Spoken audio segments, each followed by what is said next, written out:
Creedence Clearwater Revival were hugely successful in their day. People forget now just how many hits they had. It seemed like, I think it was a dozen straight top 10 hits in America, one number one in Britain, but it seemed at one point as if they were dominating the charts. Proud mirror, keep on burning, rolling. The hallmark is simplicity, is swampy, blues-based, passionate rock and roll. There's some great stuff going on in there. Fantastic songs, great playing, simple, straight to the point, lots of emotion. Bad Moon Rising, Up Around the Bend, Down on the Corner, all just 3-chord songs.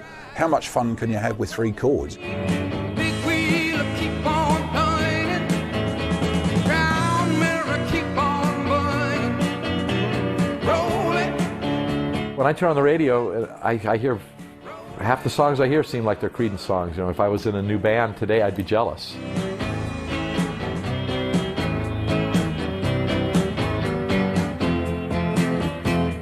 We had secured a record contract with Fantasy Records, a small West Coast jazz label in San Francisco, California. And one of the fellows who owned the label gave us the name the Gollywogs because he thought it sounded very British, Invasion. The name was like so ridiculous that, and the costumes that he dressed us up in, finally got to the point where we said, look, you know, this isn't us. And so we threw that stuff away and never turned back. We changed the name to Creedence Clearwater Revival. Creedence Clearwater Revival, what does it all mean? Kind of signifies something perhaps a little bit religious, a bit gospel-y. Tom knew a fellow named Creedence. He worked with him at Pacific Gas and Electric for years. A fellow from South Africa. And the Clearwater refers to the new ecological attitudes that were starting to spread, and you know, and the revival was about the personal revival that we were all recommitting ourselves to really, you know, go at this full time. By then we were convinced that what we wanted to do was make records and, you know, be on the radio and you know, see our name up on the marquee and go as far as we could. Been an awful long time since I've been home, but you won't catch me going back down there alone. Things they said when I was young were quite enough to get me home. I don't care. The first self-titled album was not a huge hit in '68. I think it reached number 52 in the States. The band was still refining and developing their sound. There were some great things. The track Gloomy, which was very Beatlesque with its backwards guitars and everything else. Porterville is, to this day, stands up as being a really great, effective rocker. Put a Spell on You, interesting cover version. They weren't averse to doing cover versions of songs if they thought they could put their original stamp on it. People found it very familiar. The music somehow seemed homely. It had that down-home feeling to it, and it was kind of a relief, I think, for people to find something they could relate to and understand quickly, and they weren't confronted by some mysterious psychedelic sort of imagery. Everything had been very revolutionary up to that point, and here was a band that were progressing musically. I mean, they were playing great stuff, they were a good band, but they were harking back to the roots of American music. Oh, Susie Q. Oh, Susie Q. Oh, Susie Q. Baby, I love you. Susie Q. Like the way you walk. I like the way you talk. I like the way you walk. I like the way you talk. Susie Q. They admired their heroes from the 1950s, you know, Elvis and Jerry Lee Lewis and this, and so I think there was a lot of this, we wanted to emulate these fellas, but we're living in changing times. It's no longer the late 50s anymore. Rock and roll is very different, so they were able to sort of combine that. There was nobody else at the time that was taking 50s songs and, you know, making them like 7 minutes long, like, you know, Put a Spell on You or Susie Q. The great thing about it, unlike a lot of their 2- and 3-minute hits, this was an elongated song that had a groove and you could really get into it for a long time in the car. It's one of those songs that you can crank and sing along to and just play your air guitar to, and Susie Q's it for me. Say that you'll be true. Say that you'll be true. Say that you'll be true and never leave me blue. Susie Q. Susie Q was one of those rarities on this album that came out of the gate that showed their ability to experiment and again flex their musical muscles. We're playing 5 hours a night, and we're running out of songs to play. You know, this is in summer, fall of '67. And I said, well, John, you know, we could play Susie Q, and we could do it like this, and then, you know, do a regular solo, and then come back and oh Susie Q, and Baby I Love You, oh Susie Q, and then we could do we can play for like 10 or 15 minutes.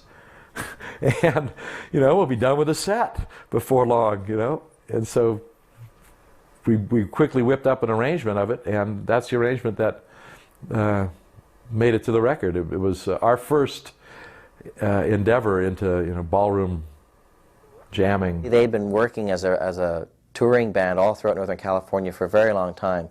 So when they went into the studios to record their first album, they'd worked a long time on these different songs, and they knew what songs worked well with an audience. They knew what songs would get people up and dancing. They knew what songs people would request a lot. Our approach to recording was learn what you're going to do, you know, and go in and do it. You know, it's not we never thought the studio was a place to get creative.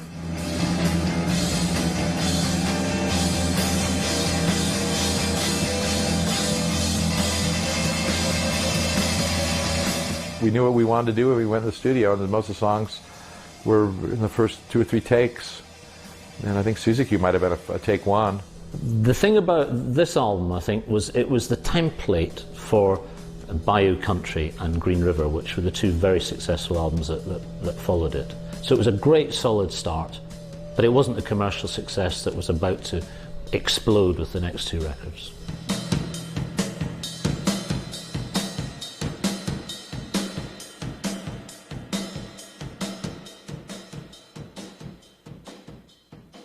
We were a good band. You know, we played well together. We have a real memorable sound. Doug and I have a instantly recognizable sound as a rhythm section, bass and drums.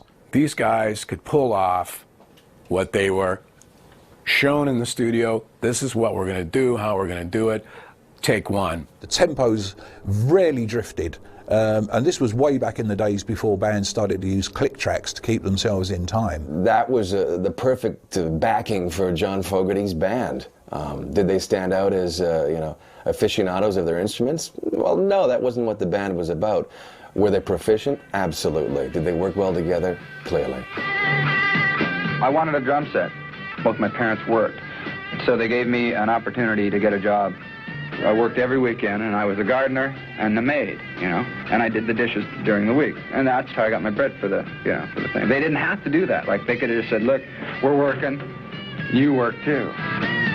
The thing about Doug Clifford as a drummer, for instance, is he's quite funky and he swings. You know, a lot of American drummers have got that in the pocket straight away. That's one of the things they're great at. And he was able to keep it rock solid and simple, but swinging. We're straight ahead, nothing fancy. Try and keep it consistent and in the pocket, and you know, be supportive of the song. Actually, when they first started, they didn't sound that brilliant. There were moments when the group sounded a little bit rough and ready, I thought, and a little bit lame, actually, if you listen to Susie Q in the early recordings. You know, when I listen to some of the early stuff, you know, sometimes I cringe. You know, I'm going, well, you know, that's just the way it was that day. Tom is the only member that wasn't born in 1945. He was 4 years older than the other boys. I think maybe he brought a bit of a maturity and a bit of a different angle to the band. I love music. I consider it a good thing. I don't love it because I think it's good. I just love it. He was originally the lead singer, did all the singing for the band when they were the Gollywogs and the Blue Velvets. But as time went by and John Fogerty started writing more songs, he started taking over more of the singing in it. And I think maybe for Tom, maybe, you know, it was maybe a humbling thing, you know, letting his brother start taking over this and that. He and John were always, you know, there was a sibling rivalry. Doug and I often felt we were in a Fogerty sandwich, you know. We were the lettuce and the onion and the meat between these two pieces of bread, you know. That, you know, the sibling rivalry was there and it was strong. I can't underestimate the value of Tom Fogerty, though. I've always had a soft spot for great rhythm guitar players, and for me, Tom Fogerty was actually one of the best rhythm players in the world. He was just content to sit back and play a driving rhythm. When I think of CCR in terms of 4 guys in a band, I mean, like a lot of people, I have to admit I think of John Fogerty with a great band in behind him. I mean, they each played their roles quite well. But it was Fogerty's band, and Fogerty's the front man, and I think we all have the greatest affinity for John. We may start too fast. Well, I don't know if in person. Yeah, relax a little more instead of you know, driving like that, because the record isn't quite a driving thing. It's more a relaxed shuffle almost. You know. He did all the arranging. He wrote most of their songs that were hits. And the other fellas were very, you know, willing to follow his direction. I think, you know, when you look at his songs and his influences in music, a lot of that comes through in their stuff. So I think, you know, very much he had a lot of influence in the CCR sound, their stylings, their image, what songs they decided to cover. It is a band of 4 strong personalities, and without people throwing their opinions into the pot about songs and arrangements and sounds and how what direction they should go in, they would never have had the strength that they had as a unit. So I think it's very unfair to say that they were John's backing band. Looking for a job in the city, working for the man every night and day, and I never lost 1 minute of sleep, worrying about the way things might have been. Second album was Bayou Country, and that was that's my favorite album. Rolling, rolling, rolling on the river. Bayou Country is an album that got to number 7, and it spawned a number 2 American single in Proud Mary. They'd found their feet, let's be honest. John Fogerty had found his feet as a songwriter. He'd developed a songwriting style, and there were just some classic tracks on there. The second album, Bayou Country, definitely put these guys on the map. You know, John Fogerty writing fantastic songs.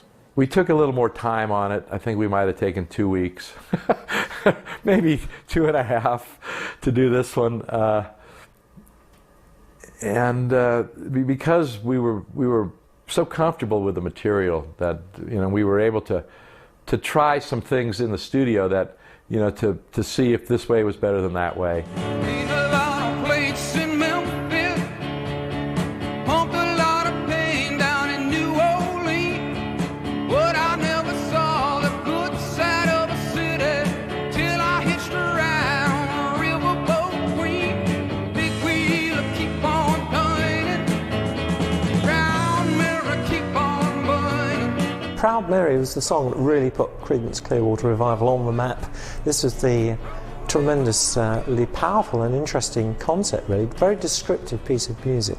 John Fogerty wrote Proud Mary just after he got his papers saying that he had finished his time in the National Guard or the Reserves, and he went outside and did cartwheels on the lawn of his apartment building. And then later that day he wrote Proud Mary. It was a song that was sort of rolling around in his head for quite a while. And again, it was all these different visions he had of what the South was like, and, you know, the time of like paddle wheelers on the Mississippi River. Tells a great story about the South. You know, it was sort of as close to a Tin Pan Alley song as Creedence ever did. You know, it was a homage, and but it had a great groove. You know, it had a great sound.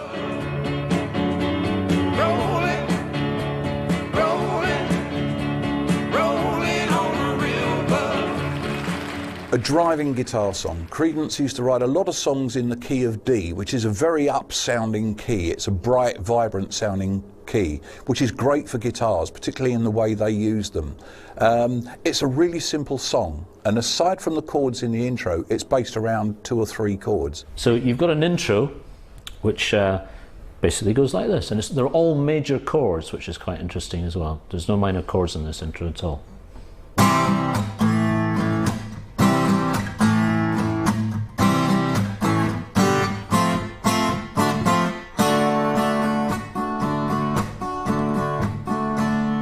So basically the chords there are C major to A major, C major to A major, C major to A major to G major to F major to D major. Then the main verse is just over 1 chord, the chord of D major.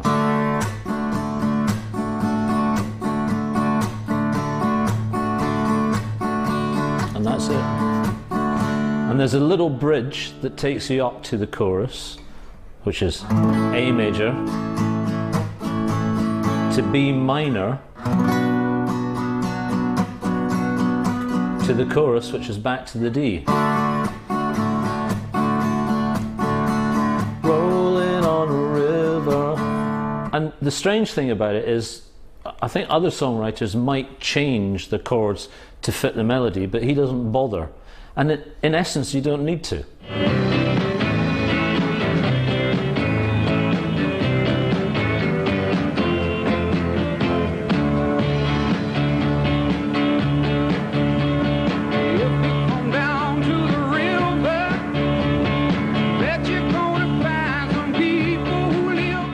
Riff was reminiscent of the paddle wheeler rotating, and it was just amazing how this thing worked. It was unique. Nothing sounded like that song at the time, and while it didn't become a #1 hit, it got close. It was a #2 hit in 1969, and I think because it was unique, nothing sounded like it. Really strong, original composition. John's first big classic. You know, I mean, the song has gone on to be recorded by, you know, must be over 100 people, maybe 200 by now. Rolling on the river. We were real confident that Bayou Country was a noticeable, you know, leap in the band's growth. John's growth as a writer, our improvement as ensemble players. We were really happy with it. It had a great sound, a big fat sound. Probably our best sounding album. Keep on shooting, keep on shooting, keep on shooting,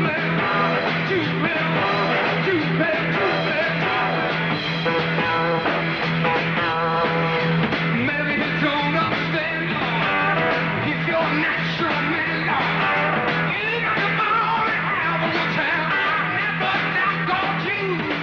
Keep On Choogling was very hypnotic, all built around about 1 or 2 notes, a very simple bass line and a rhythm guitar pulse, really. Some people reacted quite badly to it, and other people became obsessed by it. It's one of those numbers that you don't want to stop. Keep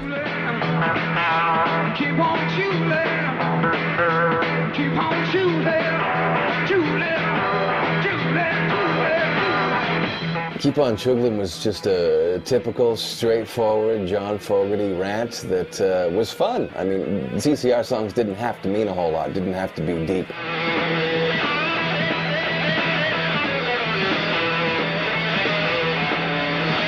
When you first hear it, you think, oh, here we go again, another sort of swamp of vamp around 1 chord, which essentially it is. But actually, what they do with it, by introducing, you know, harmonica, some just slightly more unusual sort of blues licks, something that you can really tell they're having fun, and that's why it works. Again, it's about as much fun as you can have with 1 chord.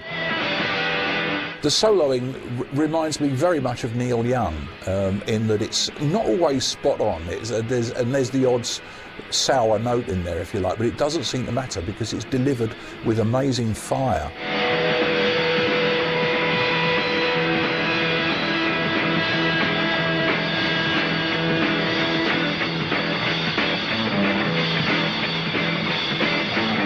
Bayou Country was, I think, played live in its entirety for weeks and weeks and weeks before we ever went into the studio. So these songs were songs that we were so in command of, so on top of, that we owned this material.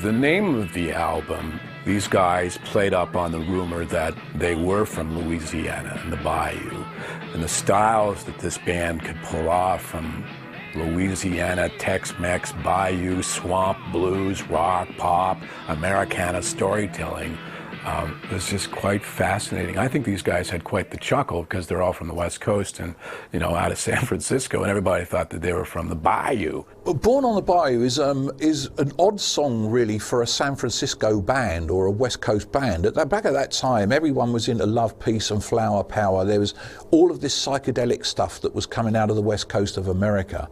And yet here comes Creedence Clearwater Revival singing about almost a voodoo, swampy, dark deeds kind of song, that whole image of the Deep South. I mean, I can't hear Born on the Bayou without fancying some Cajun food. It really is as simple as that. When we started getting more and more of our own voice, it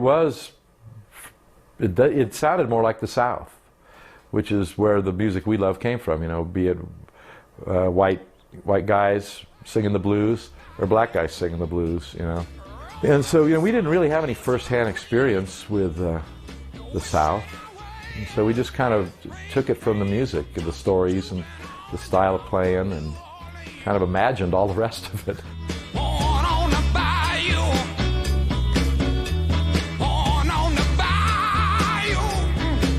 When you listen to a certain genre of music and you start picking up the nuances in the music and then start, incorporating it into your own sound, it's definitely going to come out. And I think, when you listen to it, most CCR songs, you really get this feel of the Deep South and kind of spooky, moody, swampy type music. The first time we went to the South, we were in Louisiana, and I think we were in Baton Rouge, which is the state capital. We tried to check into our hotel room, and the guys, they wouldn't let us check in because we had long hair. So it was like they didn't think we were from the South. They knew darn well we were from San Francisco.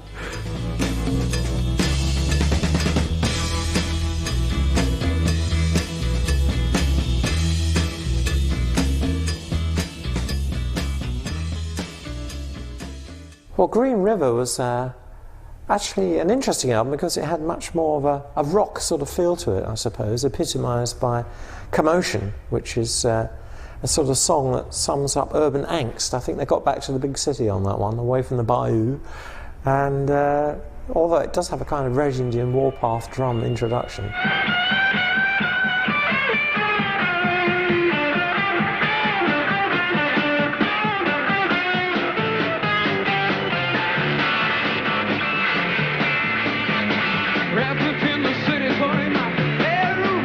Certainly the track Commotion, which is actually played in E but detuned down a tone to D, that huge dark sound from the guitars. It was a heavy rock track virtually, but I think they'd always suggested being a rock band from before then. So much going on, I just can't keep it. I'm commotion, get on.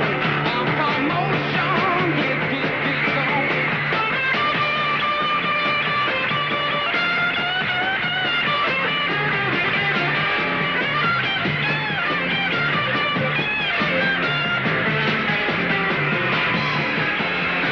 What they were listening to, the British invasion, for instance, that was coming in. Even the Beatles were quite tough in their early records. I think they were just trying to get a little bit of that into their sound. In a lot of ways, the English invasion was a great eye-opener for American musicians, because they just took American music and threw it back at us.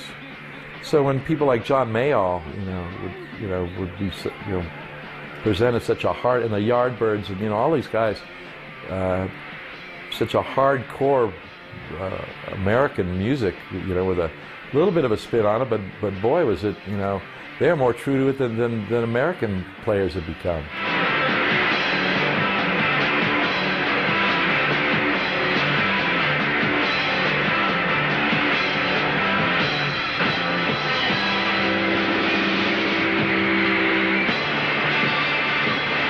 Green River was more of a rock album as opposed to their first album, and I think I think at the time a lot of the songs, a lot of them were sort of set up because they were getting a bit of success with AM radio, so they were thinking, okay, let's make some of our songs 3 minutes long as opposed to 6 or 7 minutes long or 5 minutes long. So I think that was a big push for that album. I don't think of CCR as a sellout to any degree. I mean, they were a band who wrote great songs you could sing along to. Green River was archetypal Creedence to me, the Bayou feeling again, the Cajun feeling. But then you have songs like Lodi, which is John Fogerty's love song about, I think it was about him being on the road and away from this particular lady, is a fantastic rock ballad. Just about a year ago, I set out on the road, seeking my fame and fortune, looking for a pot of gold. Things got bad and things got worse, I guess you know the tune.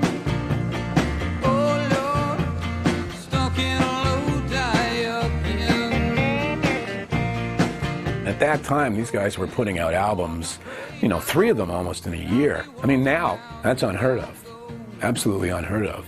So you can tell the progression of this band musically from album to album in a matter of months, from into the studio, commercially successful on the radio, touring live shows, back in the studio, writing on the road or wherever it happens to be, and again, flexing their muscles every time they go back into the studio, cranking it up another notch. Green River was a good album. They were very prolific at that time. They seemed to be producing an album every few months, and under great pressure as well, of course, to come up with more hits. And Bad Moon Rising was one of the tracks on that album, and of course that was one of their biggest hits.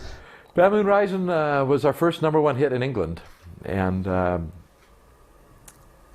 simple country tune, a rockabilly type tune, and just one note on the bass. Dun, dun, dun, dun, dun. The song basically is based around 3 chords, which is the chord of D major, A major, and G major. That's the whole song. It's just moved around in different ways. So the main body of the song goes like this.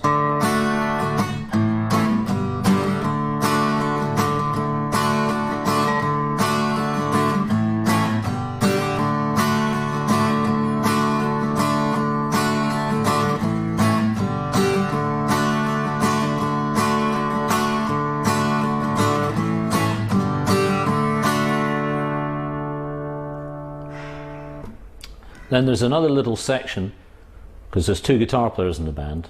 One guitar player is playing that, and the other guitar player, every time he gets back to the D major chord, is playing.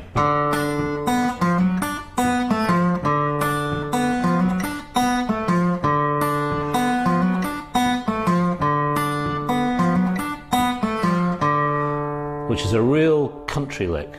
A great little lick actually. It's very simple but really effective. One of the strengths of Creedence Clearwater Revival, just picking out the right little licks for the song.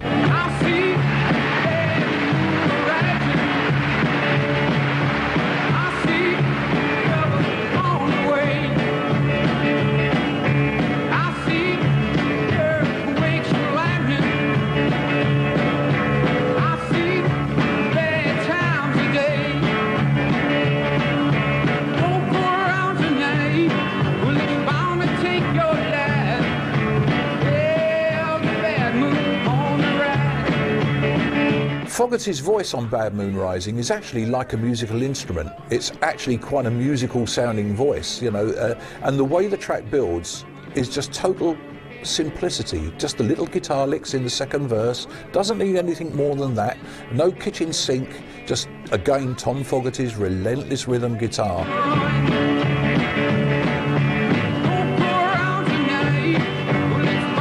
It was contemporary performance, and yet it had that feel for 50s rock and roll. Lots of echo and driving drums, and great piece of work. Bad Moon Rising, musical highlight of that album? For me it is, I know. And we've all heard this in a variety of films over the years, and you'll want to either run out and grab the album or throw it back on your CD player or call the radio station if you want to hear that, or you want to go and rent the movie again. It's such a great song. Hope you got your things together. I know that when John Fogerty wrote that song, he'd read about this story about a fellow who made a pact with the devil, and then this hurricane went through the valley. On only his farm, all the grain was still standing, and he thought, wow, this is an interesting thing, and hearing the phrase, like, I think there's going to be a bad moon arising, just taking a little simple phrase like that and building this whole sort of song on it. We're talking about voodoo and some dark deeds at night, and lyrics like, I hope you're prepared to die, and yet it makes you smile. There was a vitality and humour in his voice that managed to lift you even in some of his darkest lyrics. When that song was #1 in England, we had a little celebration down at the record company and a little champagne toast, and Doug and I proceeded to head out on the road and get into a car, motorcycle, and a third party. We were all involved in an accident together, and his Porsche was totaled, my motorcycle was totaled, and I was on crutches for about a week, but no serious damage, but gotta watch out for those celebrations. Can't get too excited about these things.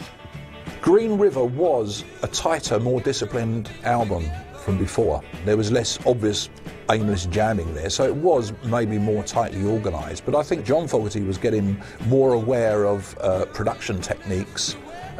That's not to say that it was overproduced in any way, far from it, but I think it was more disciplined, and the fact that it was a #1 album with 2 #2 singles, and we're talking about America here, which were big sales, shows that the fans certainly were ready for more.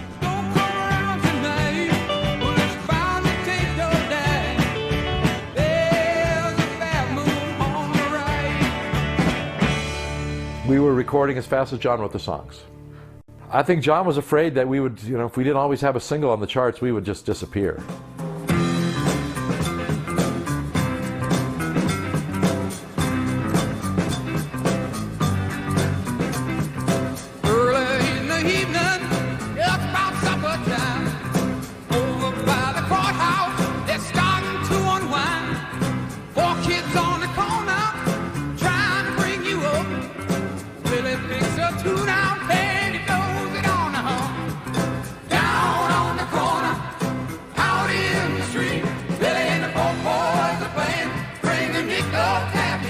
Down on the Corner was from William the Poor Boys, and actually this is another example of Creedence Clearwater moving on to a slightly different feel, away from the Bayou and maybe towards the Caribbean. That was a very tough song for us to record because we just kept wanting to speed it up, and it had to have that, a bit of a laid back, off the beat feel, and we'd never played a song like that. And in fact, we might have said, hey John, this isn't rock and roll, we might have been resistant. Yes, perhaps this is a little bit more funky, but it's not James Brown, and it's not Sly Stone.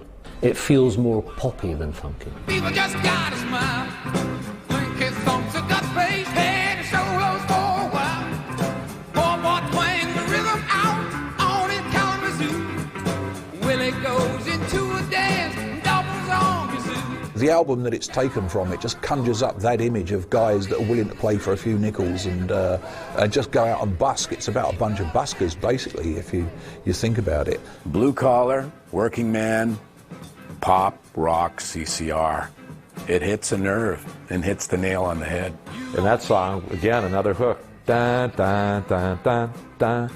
Bass and guitar throughout the whole song, really. Then the rhythm. Great rhythm section work on this. It's a shuffling, almost a Latin samba beat to it.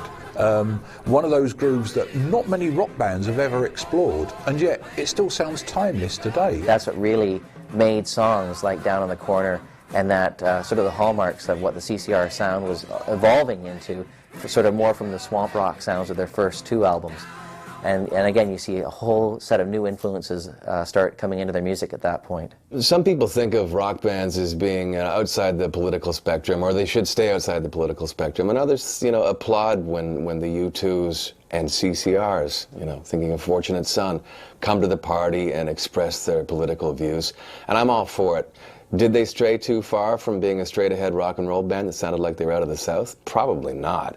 I mean, Fortunate Son seems to be the only track anybody ever refers to in context of CCR being political. I want people to know when I'm really saying something seriously and when I'm just being an entertainer,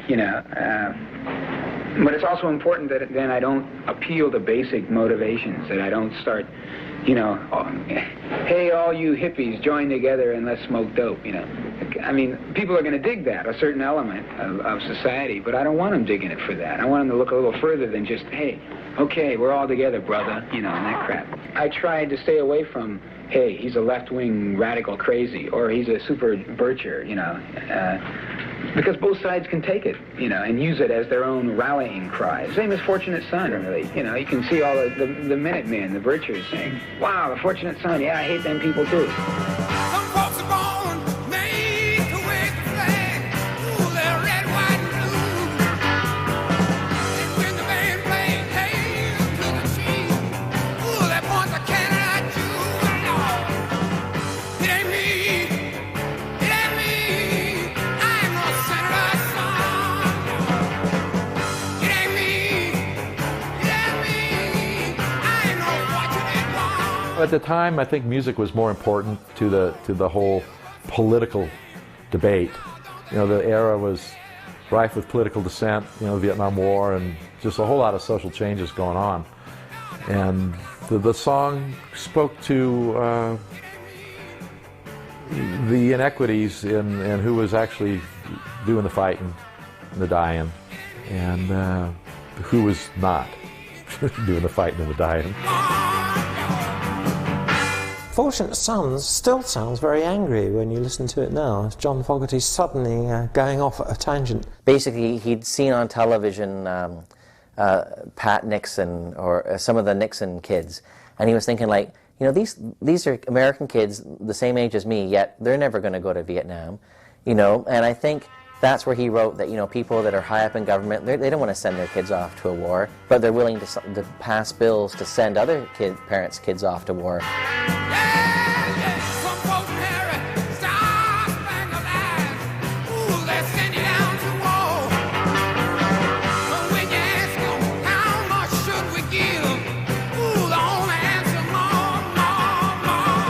A great menacing sound. It's actually played with guitar A shapes, but they're detuned a tone, and they were very fond of detuning the guitars to get this great driving dark sound.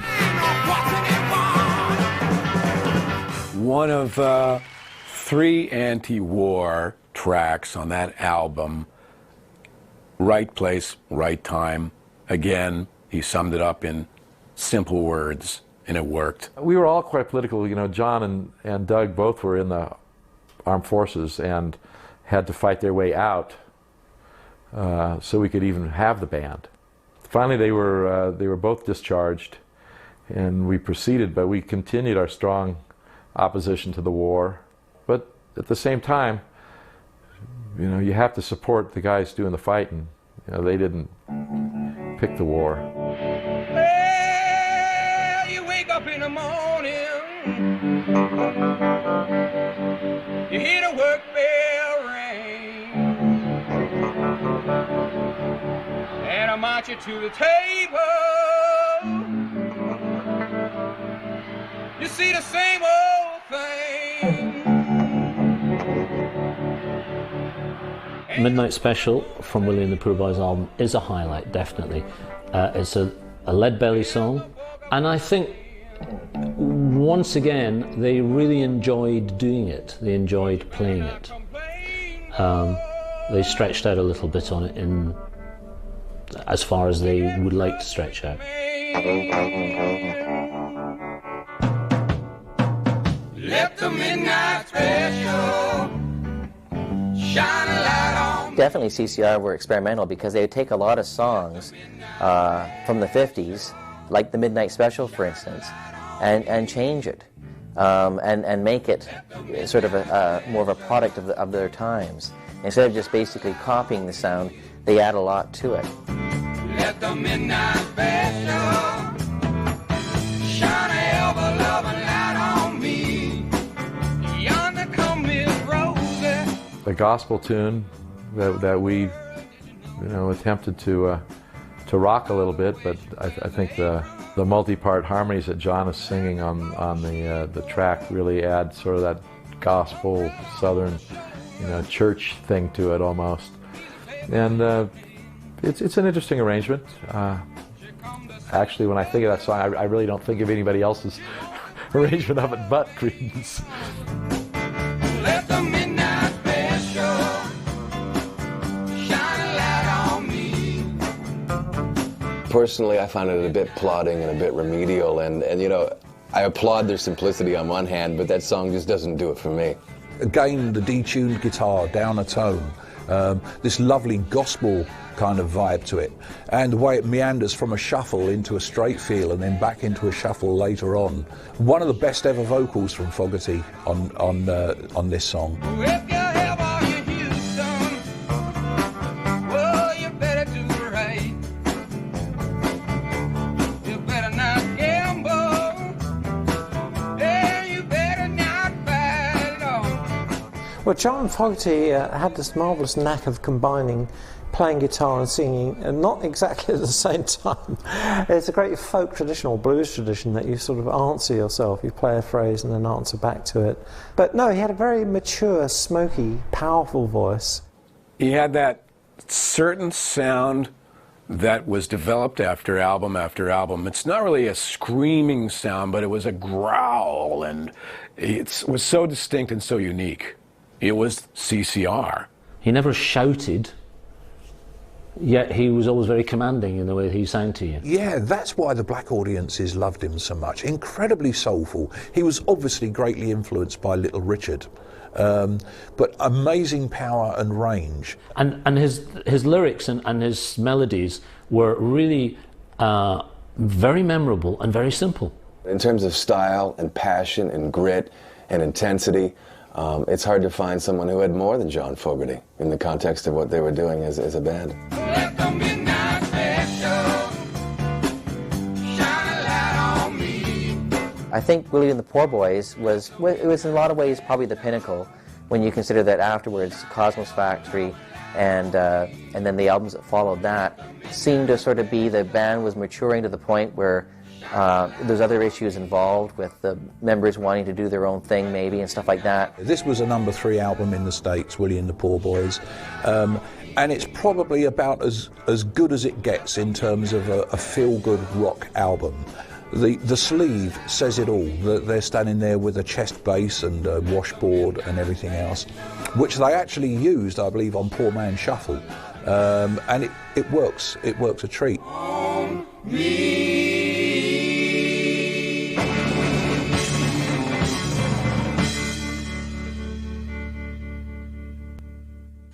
When you think of Willie and the Poor Boys by CCR, I mean, some people think of it as a pinnacle, but I go to something like Cosmos Factory and count up the hits. There's got to be a half dozen on that record. And I'm not just all about CCR hits. There's great musicality. You think of a song like the cover of I Heard It Through the Grapevine. That's as musical as CCR. Instead I played it to the grapevine. Not much longer would you be mine. Ooh, I played it to the grapevine. And I'm just about to lose my mind. Honey, yeah. Cosmos Factory was named after where we rehearsed, which was the factory. And that came from where we rehearsed before that. Before we were successful, we rehearsed in Doug Clifford's backyard in a little room, and a shack. So when we did the 5th album, John asked Doug if he minded calling it Cosmos Factory. And Doug said, of course not, you know. So we had the picture on the cover of everybody, you know, with their toys, John's motorcycle and Doug's bike and, you know, my toy piano. Yeah, I mean, it was where we worked every day. You know, we went to work every day. And, you know, we had a pool table there and sofa, and, you know, we'd sit around, play cards. Cosmos Factory is a meandering of styles. Personally, for me, my favorite CCR album. We always get calls for that particular album. Can I hear a side of this or a track from Cosmos Factory? For me, as I was getting into this band, it took like probably 3 or 4 albums, and by the time I got to Cosmos Factory, I was totally in love with this band, and I loved it from front to back cover.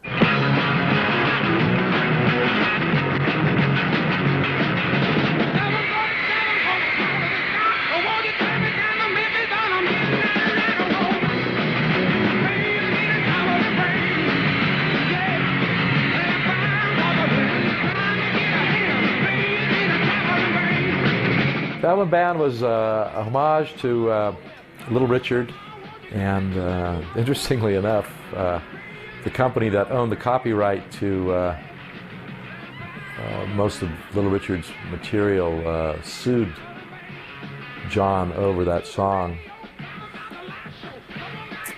claiming it was stolen from one of Little Richard's songs. Well, I mean, how close can a song be, you know, when you're paying tribute to somebody and you write a song, you know, then they say, oh, sorry, but you stole that from us.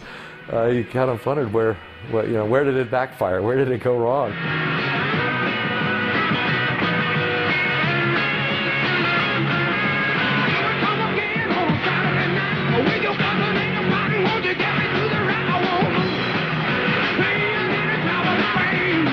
Traveling Band is straight ahead rock and roll from CCR. Plugged in, turned up, aggressive CCR. I think that's probably John's most outrageous vocal performance of the entire career. I mean, that is such a burning, screaming song. I mean, that's rock and roll right there.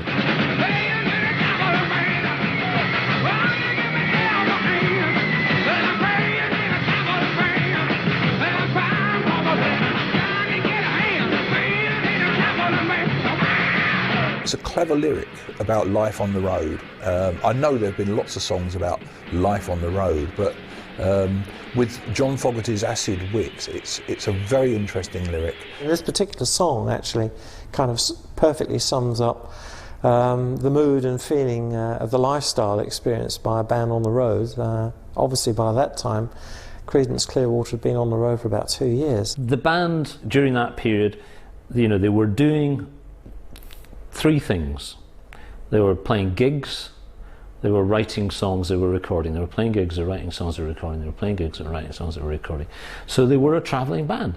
We played at Woodstock, although most people don't know that because we weren't in the film and we weren't on the initial album release. Ultimately, John didn't agree that the band should be included. I think it was a big mistake because not only was that a sort of a seminal event in the history of, you know, musical evolution, particularly our kind of music, you know, it was also a career breaker. You could tell the track record of this band and the miles traveled and songs written and experiences digested, and it all came out in the album. Just got home from Illinois, locked the front door, oh boy. Got to sit down, take a rest on the porch. Imagination sets in, pretty soon I'm singing. Looking out my back door. This giant doing cartwheels, statue wearing high heels. Look at all the happy creatures dancing on the lawn. I never made a correlation when I listened to CCR singles to drugs. I mean, certainly there were references to, you know, being late 60s. It was in the height of the era, and Vietnam references certainly, but in terms of out and out drug references, never made the correlation. Don't think that's what they were about at all. One less apparition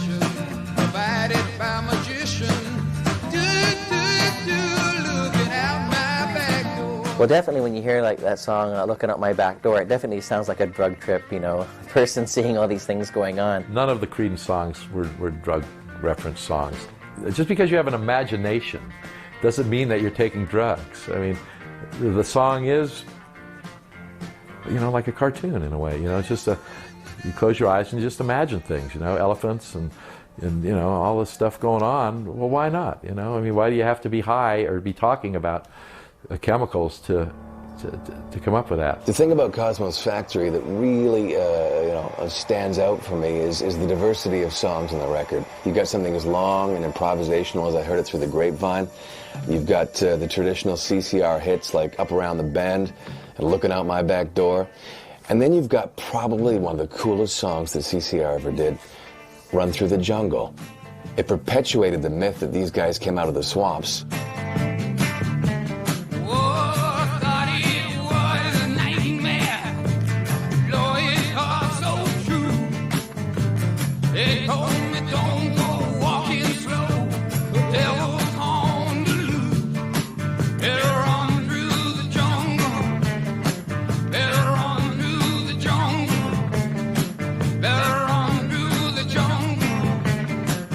It was an extension to me of a Susie Q, you know, rich and deep and fervent and passionate.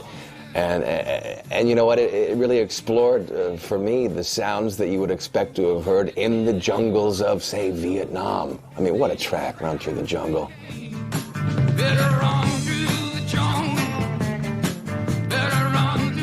Here were Creedence relentlessly churning out hits.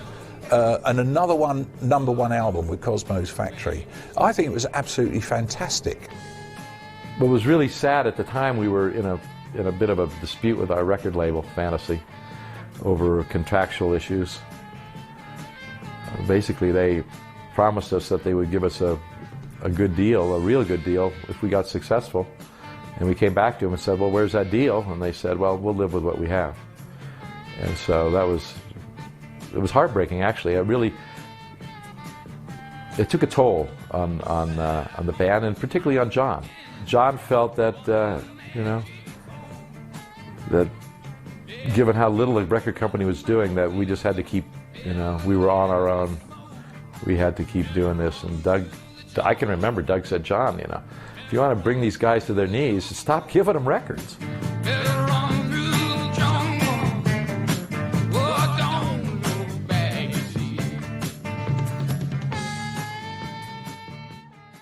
Pendulum was an album which sort of marked the end of the band.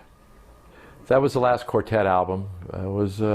We actually took 3+ weeks making that album, recorded in San Francisco at Wally Heider's. This was the album where the other band members came into play and wanted to write their own songs and not let Fogerty do the entire album. If you're in a band, and even if you're a member of the band, and even if you're getting paid, but things have changed from the beginning where, you're still making money, but you don't have so much of a say, and you don't have so much musical input because the record company is saying, but John wants this or John wants that, or the management's saying, but let's do what John wants because John is the focal point, and John, it's going to fall apart. And I think that's reflected quite clearly in Pendulum. Tom had announced that he was leaving, and wanted to do things different. Wanted more input, and at that point, we said, well, let's just do this album like we've been doing them. We're going in the studio in 2 weeks. What are we going to do? So we all agreed that we would continue with the formula for this album, but it just didn't feel the same. The overall essence that I get from the album is it's not as overtly joyous as, say, Willie and Cosmo's Factory. There's a feeling of the joy within the band that absolutely emanates from those albums. It just pours out of the grooves. You can see them laughing and having a good time when they're making the albums. And this one, with the experimentation with other instruments, the horns and keyboards and things, you tend to think, well, we're getting a bit more serious. We're making the next album, and to me it seems less overtly feel good than the previous stuff. Won't you hold me?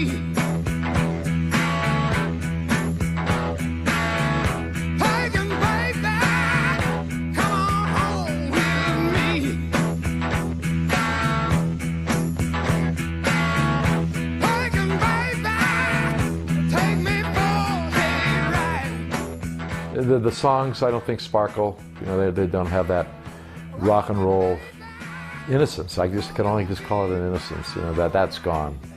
CCR is among countless bands that had to live up to great heights attained early in their career, and Pendulum, being a latter-day album for CCR, had just a couple of hits. So in those terms, it might be looked upon as a disappointment. But in the course of their career, it's another in a series of great CCR records.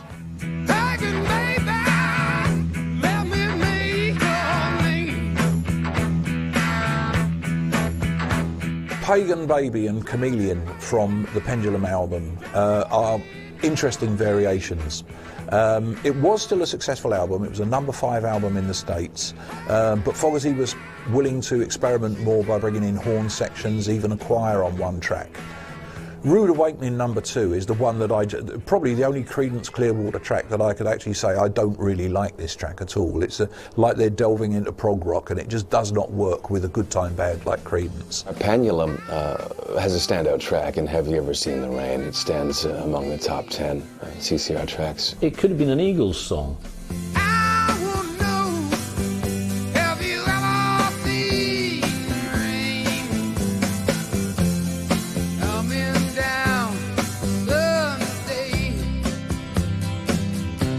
It was a #8 hit, not like #2, which they usually got in the States. Another descriptive piece of music with very striking lyrics from John. He always manages to draw a phrase out somewhere that sticks out, talking about the calm before the storm. It's a fantastic sort of melancholic vibe to the song. It's not really sad, but it makes you feel a bit melancholy. Have you ever seen the rain coming down on a sunny day, right? There's that one and the other, the pendulum, this way, that way, no longer in the middle, swinging. Definitely the highlight of that album. As this band was starting to wrap up, you could almost sense that it was almost over.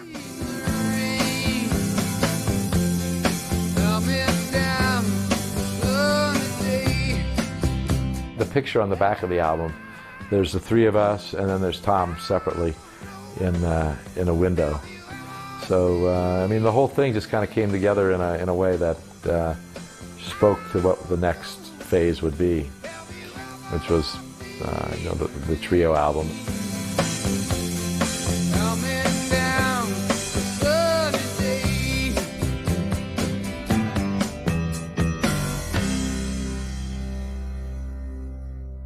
The last studio album, I think, was Mardi Gras in '72. John Fogerty decided to loosen the reins a little, allow the other guys their chance to contribute more to the music. Obviously, there'd been pressure building up. He was such a dominating force that perhaps the others were starting to resent the fact that he wrote everything. He was the producer, arranger, singer. He was the man in charge, really, of the whole project. So I guess the others wanted their say and the chance to write some more songs of their own. And it didn't really work that well, unfortunately. Tom ultimately left because he didn't feel that he was getting any creative outlet, and that was what led John to say, well, you guys have to do this. No one ever wanted to write and sing. Why would we want to? We were in a band with one of the best rock singers ever. What? It doesn't. Why would we want to do something that would so, run us into a wall? That the outcome was inevitable. The band was going to break up. Times were changing within the music scene too. By the early '70s, there was all these other different bands all of a sudden emerging. Led Zeppelin, the whole sort of the Philadelphia soul sound. Plus, also at the time, Top 40 radio was getting more into like really kind of weird songs, more novelty kind of numbers. And I think maybe at that point, unless CCR changed quite dramatically, their music wasn't going to be appealing to the same group of people. When the brother leaves the band, it's gone wrong. So yeah, it was not their best record.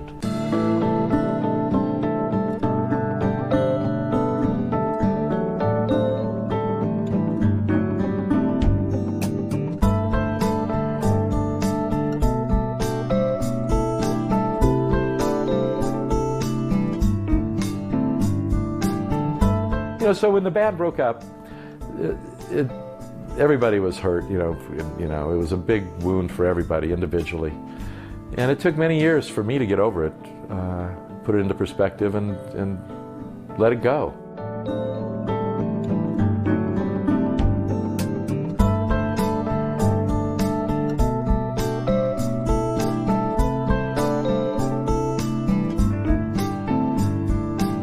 People were very disappointed when Creedence finally broke up, and not long after it started, really, 1972. It was a very short span, really. But in a way, it was a good thing, I suppose, because we were left with this legacy of great songs, Proud Mary and Bad Moon Rising, and so many more great songs from all their albums. It's great that their memory wasn't really destroyed or sullied by producing a stream of flops or duff albums in the aftermath, as happens to many groups that went on for 20 or 30 odd years, dragging out their career. Left a good job in the city, working for the man every night and day. They were certainly the most underrated of the American rock bands. People think of them as a fun, good time band, which I think is a great epitaph for them. But they were a phenomenally powerful rock band. Rolling, rolling, rolling on the river. Time that they were together, it was pretty magical. And they put out so many great albums and songs that are going to be around forever. CCR is a top 10 band at every classic rock station in Canada. You should hear CCR about every 3 hours at least, or they're not doing their job. What a great band. It's so relatable, so many songs to choose from. What a great variety and what great depth. At the Creedence Clearwater Revisited concerts, Doug and I see 3 generations of fans. That just knocks us out, that there are so many new people finding out about Creedence and continuing to do so. If you come down to the river, bet you